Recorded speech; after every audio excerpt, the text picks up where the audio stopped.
Hello students, तो आज की इस वीडियो में बात करेंगे क्लास 12th का एक टॉपिक आता है कि why electric field is perpendicular to the equipotential surfaces. कि जो हमारे पास इलेक्ट्रिक फील्ड है वो इक्विपोटेंशियल सरफेस के परपेंडिकुलर कैसे हम प्रूव कर सकते हैं। तो इसके लिए देखते हैं कि जैसे मान लो हमें इतनी बात पता है कि अगर मान लो मेरे पास क्या है, कोई एक इक्विपोटेंशियल सरफेस है। ठीक है, क्या है मेरे पास कोई एक इक्विपोटेंशियल सरफेस है ऐसे मान लो।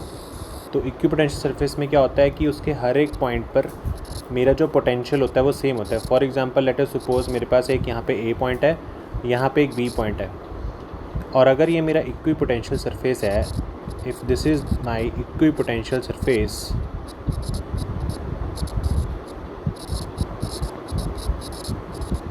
तो वी ए और वी बी का पोटेंशियल क्या हो जाता है, सेम हो जाता है। ठीक है, इक्विपोटेंशियल सरफेस में हर एक पॉइंट पर जो पोटेंशियल होता है वो हमेशा क्या होता है, सेम होता है।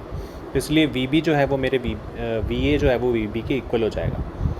अब हमें अगर पोटेंशियल का रिलेशन हमने पढ़ रखा है अपने इलेक्ट्रिक पोटेंशियल चैप्टर में, तो वो रिलेशन क्या होता है कि डेल्टा वी जो अपने पास होता है वो हमेशा बराबर होता है W A B divided by Q naught. एक तो ये रिलेशन है जो हमें याद रखना है।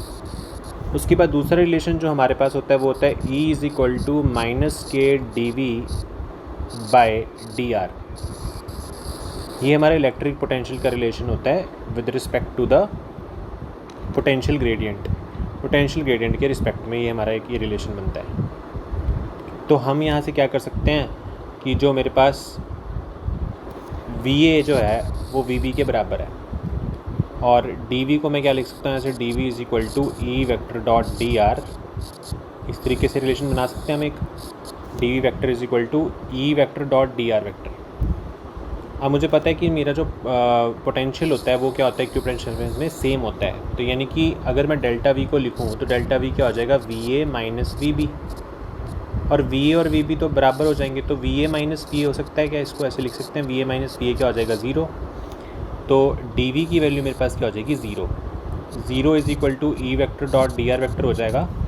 इसका मतलब ये है कि अगर मैं ई डी आर को ओपन करूँ तो that will be your E D R cos theta. यहाँ से वेक्टर साइन हम हटा लेंगे ऊपर से। ठीक है, तो मेरे पास क्या आ जाएगा यहाँ से, E D R cos theta is equals to zero. So E D R cos theta zero हो गया, तो मेरा कॉस थीटा भी ज़ीरो आएगा। एंड कॉस थीटा की वैल्यू ज़ीरो कितने डिग्री पे आती है, 90 डिग्री पे आती है। तो यानी कि थीटा 90 होगा। इसका मतलब इलेक्ट्रिक फील्ड जो मेरी है वो हमेशा क्या होगी, इक्विपोटेंशियल सरफेस के परपेंडिकुलर होगी।